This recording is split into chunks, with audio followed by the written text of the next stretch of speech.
ತುಮಕೂರಿನಲ್ಲಿ ಪತ್ರಿಕಾಗೋಷ್ಠಿ ನಡೆಸಿದ ಸಾಮಾಜಿಕ ನ್ಯಾಯಕ್ಕಾಗಿ ಪರಿಶಿಷ್ಟ ಜಾತಿ ಹಾಗೂ ಮೀಸಲಾತಿ ಹೋರಾಟ ಸಮಿತಿ ರಾಜ್ಯ ಸಮಿತಿ ಬೆಂಗಳೂರು ಅವರಿಂದ ಪೂರ್ಣ ಪ್ರಮಾಣದ ಒಳ ಮೀಸಲಾತಿ ಜಾರಿ ಮಾಡಿ ಇಲ್ಲವೇ ಕುರ್ಚಿ ಖಾಲಿ ಮಾಡಿ ಡಿಸೆಂಬರ್ 6ರಂದು ಬಾಬಾ ಸಾಹೇಬ್ ಅಂಬೇಡ್ಕರ್ ಅವರ ಪರಿನಿರ್ವಹಣಾ ದಿನದ ಅಂಗವಾಗಿ ಸಾಮಾಜಿಕ ನ್ಯಾಯಕ್ಕೆ ಆಗ್ರಹಿಸಿ ಮುಖ್ಯಮಂತ್ರಿಗಳ ಊರಾದ ಸಿದ್ದರಾಮನಹುಂಡಿಯಿಂದ ಕಾಲ್ನಡಿಗೆ ಜಾಥಾದ ಮೂಲಕ ದಿನಾಂಕ 11-12-2025ರಂದು ಮೈಸೂರಿನಲ್ಲಿ ಬೃಹತ್ ರಾಜ್ಯ ಮಟ್ಟದ ಪ್ರತಿಭಟನಾ ಸಮಾವೇಶ ಹಮ್ಮಿಕೊಳ್ಳಲಾಗಿದೆ ಎಂದು ತಿಳಿಸಿದ್ದು, ಸುಪ್ರೀಂ ಕೋರ್ಟ್ ತೀರ್ಪು ಇಡೀ ಇಂದಿಗೆ 14 ತಿಂಗಳು ಗಳಿಸಿದ್ವು. ಪಂಜಾಬ್, ಹರಿಯಾಣ, ತೆಲಂಗಾಣ, ಆಂಧ್ರಪ್ರದೇಶ ರಾಜ್ಯಗಳು ಒಳ ಮೀಸಲಾತಿಯನ್ನ ಜಾರಿಗೆ ಮಾಡಿ 3 ತಿಂಗಳು ಕಳೆದು ಮತ್ತು ಆಡಳಿತಾತ್ಮಕ ಕಾರ್ಯಗಳನ್ನು ಪೂರ್ಣಗೊಳಿಸಿವೆ. ಆದರೆ ಆಗಸ್ಟ್ 2025 ಕರ್ನಾಟಕ ರಾಜ್ಯ ಸರ್ಕಾರ ಒಳ ಮೀಸಲಾತಿ ವಿಷಯದಲ್ಲಿ ಇನ್ನೂ ಮೀನಾಮೇಷ ಮಾಡ್ತಾ ಇದೆ. ಪರಿಶಿಷ್ಟ ಜಾತಿಗಳ ವೋಟ್ ಬ್ಯಾಂಕ್ ಅನ್ನು ಪಡೆದು ಗೆದ್ದಿರತಕ್ಕಂಥ ಎಲ್ಲಾ ಶಾಸಕರ ಕರ್ತವ್ಯ ಮತ್ತು ಜವಾಬ್ದಾರಿ ಅವರಿಗೆ ನಾವು ಎಚ್ಚರಿಕೆಯನ್ನ ಕೊಡ್ತಾ ಇದ್ದೀವಿ. ಈ ಕೂಡಲೇ ನೀವು ಪ್ರಜಾಪ್ರಭುತ್ವಕ್ಕೆ ಮನ್ನಣೆ ಕೊಡೋದಾದ್ರೆ, ಸಂವಿಧಾನಕ್ಕೆ ಗೌರವ ಕೊಡೋದಾದ್ರೆ, ನೀವು ನಿಜವಾಗ್ಲೂ ಪ್ರಗತಿಪರರಾದೆ ಪೂರ್ಣ ಪ್ರಮಾಣದ ಒಳ ಮೀಸಲಾತಿ ಜಾರಿ ಮಾಡಿ, ಇಲ್ಲವಾದರೆ ಕುರ್ಚಿ ಖಾಲಿ ಮಾಡಿ ಅಂತಕ್ಕಂಥ ಎಚ್ಚರಿಕೆಯನ್ನ ಈ ಸರ್ಕಾರಕ್ಕೆ ಕೊಡ್ತಾ ಇದ್ದೀವಿ. ಮೀಸಲಾತಿ ವಿಚಾರದಲ್ಲಿ ಕ್ರಮ ವಹಿಸದೆ ಹೋದಲ್ಲಿ ಏನು ಮೈಸೂರಿನಲ್ಲಿ ನಡೆಯುವ ರಾಜ್ಯ ಮಟ್ಟದ ಪ್ರತಿಭಟನೆಯನ್ನ ಬೆಂಗಳೂರಿನವರೆಗೂ ಪಾದಯಾತ್ರೆ ಮಾಡಲು ತೀರ್ಮಾನಿಸಲಾಗಿರುತ್ತದೆ.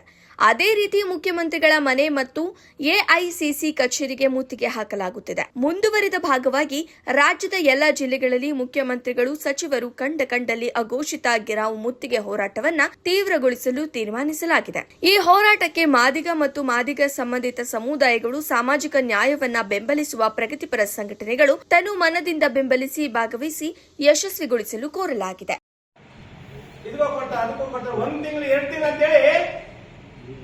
ಎಂಟು ತಿಂಗಳು ಆಯ್ತು ವರದಿ ಕೊಡಕ್ಕೆ. 8 ತಿಂಗಳು ಆದ್ಮೇಲೆ ವರದಿ ಕೊಟ್ಟರು, ಪ್ರಾಮಾಣಿಕವಾಗಿ ಕೊಟ್ಟು ವರದಿ. ಏನ್ ಸುಮ್ಮನೆ ಇಡೀ ರಾಜ್ಯದಲ್ಲಿ 31 ಜಿಲ್ಲೆ 176 ತಾಲೂಕನ್ನ ಎಲ್ಲ ಅಧಿಕಾರಿಗಳು ಬಳಕೆಕೊಂಡು ಡಿಸಿಗಳು, ಎಸಿಗಳು, ಶಿಕ್ಷಣ ಇಲಾಖೆಯವರೆಲ್ಲ ಬಳಸ್ಕೊಂಡು ಅವ್ರಿಗೆ ರಿಪೋರ್ಟ್ ಕೊಟ್ಟಿದ್ದು. ಪ್ರಾಮಾಣಿಕವಾಗಿ ವರದಿ ಕೊಟ್ಟರು. ಪ್ರಾಮಾಣಿಕವಾಗಿ ವರದಿ ಕೊಡೋವರೆಗೂ ದತ್ತಾಂಶ ಬರಲಿ ಆವಾಗ ತೀರ್ಮಾನ ತಗೊಂಡು ಇವಾಗ ತೀರ್ಮಾನ ತಗೊಂಡು ಹೇಳಿದವರು ವರದಿ ಬಂದ ತಕ್ಷಣ ವರದಿ ಸರಿ ಇಲ್ಲ ಅಂತ ಜನ ಸ್ಟಾರ್ಟ್ ಮಾಡಿಲ್ಲ, ಸರ್ಕಾರದಲ್ಲಿರೋರು ಮಂತ್ರಿಗಳೇ ಸ್ಟಾರ್ಟ್ ಮಾಡಿದ್ರು. ಏನ್ ಅನ್ಯಾಯ ಇದು? ವರದಿ ಚೇಂಜ್ ಮಾಡಿ ಬೇಕಂತ ನಾವು ಕೇಳಿದ್ವ? ಜಸ್ಟಿಸ್ ನಾಗವಾನ್ ಸಮಿತಿ ಮಾಡಿ ಅಂತ ನಾವು ಕೇಳಿದ್ವ? ಮಾಡಿದವರು ನೀವೇ. ಯಾಕೆ? ಟೈಮ್ ಎಳಿಬೇಕು. ಇವ್ರಿಗೆ ನ್ಯಾಯ ಸಿಗಬಾರ್ದು, ಇವ್ರಿಗೆ ಉದ್ಯೋಗ ಸಿಗಬಾರ್ದು. ಈ ಮಾಡಿದ್ರೆ ಹಿಂಗೆ ಚಪ್ಪಲಿ ಹೊಡ್ಕೊಂಡು ಕಸ ಗುಡಿಸ್ಕೊಂಡು ಬೀದಿಯಲ್ಲೇ ಬಿದ್ದಿಲ್ಲ ಅನ್ನೋದು ನಿಮ್ಮ ಒಳಮರ್ಮ ಇದು. ಅದಕ್ಕೆ ನಮಗೆ ಮೋಸ ಮಾಡಿದ್ರೆ ನೀವು ಅದನ್ನ ತೀರ್ಮಾನ ತಗೊಂತೀವಿ ಅಂತ ಹೇಳಿ ಅಲ್ಲೇ ಸಿದ್ದರಾಮಯ್ಯನವರು ಹೇಳ್ತಾರೆ. ಈ ಹಿನ್ನೆಲೆಯಲ್ಲಿ ನಾವು ಸರ್ಕಾರದ ಮೋಸಗಳು ಯಾವ್ಯಾವ ರೀತಿ ಅಂತಂದ್ರೆ, ನಾಗಮೋಹನ್ ದಾಸ್ ಆಯೋಗವನ್ನ ರಚನೆ ಮಾಡಿ ನಾಗಮೋಹನ್ ದಾಸ್ಗೆ ಅವಮಾನ ಮಾಡಿದ್ರು. ಆದ್ರೆ ಆಯೋಗ ರಚನೆ ಮಾಡೋ ಅವಶ್ಯಕತೆ ಏನಿತ್ತು? ಒಂದು ಸರ್ಕಾರ ಆಯೋಗ ರಚನೆ ಮಾಡಿದ ಮೇಲೆ ಆ ಆಯೋಗದ ಶಿಫಾರಸ್ಸಿನಂತಲೇ ಮಾಡಬೇಕು. ಸರ್ಕಾರ ತೀರ್ಮಾನ ತಗೊಂಡಂಗಿದ್ರೆ ಅಷ್ಟು ಹಣನ ಖರ್ಚು ಮಾಡಬೇಕಾಯ್ತು.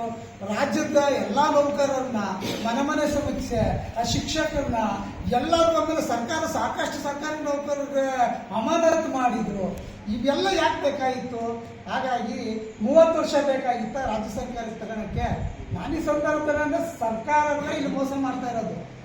ಇಲ್ಲಿ ಎಡ ಮತ್ತು ಬಲ ಸಮುದಾಯಗಳನ್ನು ಎತ್ತುಗಟ್ಟುವುದರ ಮೂಲಕ 101 ಜಾತಿಯ ಜನಾಂಗಕ್ಕೆ ಅನ್ಯಾಯ ಮಾಡ್ತಾ ಇದ್ದಾರೆ.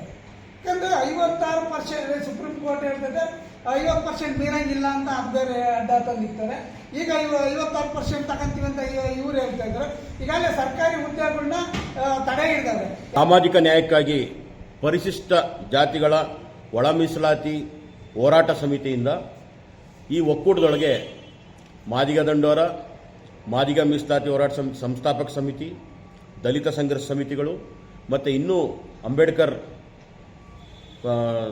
ಭೀಮಪಡೆ, ಹೀಗೆ ಹಲವಾರು ಸಂಘಟನೆಗಳು ಎಲ್ಲರೂ ಸೇರಿ ಈ ಒಂದು ಸಾಮಾಜಿಕ ನ್ಯಾಯಕ್ಕಾಗಿ ಒಕ್ಕೂಟವನ್ನು ಮಾಡಿಕೊಂಡು ನಾವು ದಿನಾಂಕ ಆಗಸ್ಟ್ 1ಕ್ಕೆ ಸುಪ್ರೀಂ ಕೋರ್ಟ್ ಜಡ್ಜ್ಮೆಂಟ್ ಏನು ಕೊಟ್ಟು ಪರಿಶಿಷ್ಟ ಜಾತಿಗಳ ಒಳ ಮೀಸಲಾತಿ ವರ್ಗೀಕರಣವನ್ನು ರಾಜ್ಯ ಸರ್ಕಾರಗಳೇ ಮಾಡಬಹುದು ಅಂತ ಕೊಟ್ಟ ಮೇಲೂ ಕೂಡ 125 ಕೋಟಿ ಖರ್ಚು ಮಾಡಿ ನಾಗಮೋಹನ್ ದಾಸ್ ಅವರ ಆಯೋಗದ ವರದಿಯನ್ನು ತರಿಸ್ಕೊಂಡ ಮೇಲೂ ಕೂಡ ಆ ವರದಿಯಲ್ಲಿ ಸಾಮಾಜಿಕ ನ್ಯಾಯವನ್ನು ಎತ್ತಿ ಹಿಡಿಯುವಂಗೆ ಒಲೆಯರು, ಮಾದಿಗರು ಮತ್ತು ಬೋವಿ, ಲಂಬಾಣಿ, ಕೊರಮರು ಕೊರಚರು ಮತ್ತು ಅಲೆಮಾರಿಗಳಿಗೆ ಎಲ್ಲರಿಗೂ ಕೂಡ ಸಮಾನವಾಗಿ ಹಂಚಿಕೆ ಮಾಡ್ತಕ್ಕಂಥ 5 ಗುಂಪುಗಳಾಗಿ ವರ್ಗೀಕರಿಸಿ ರಿಪೋರ್ಟ್ ಕೊಟ್ಟರೂ ಕೂಡ ಸರ್ಕಾರ ಅದನ್ನು ತಿರಸ್ಕಾರ ಮಾಡಿದೆ.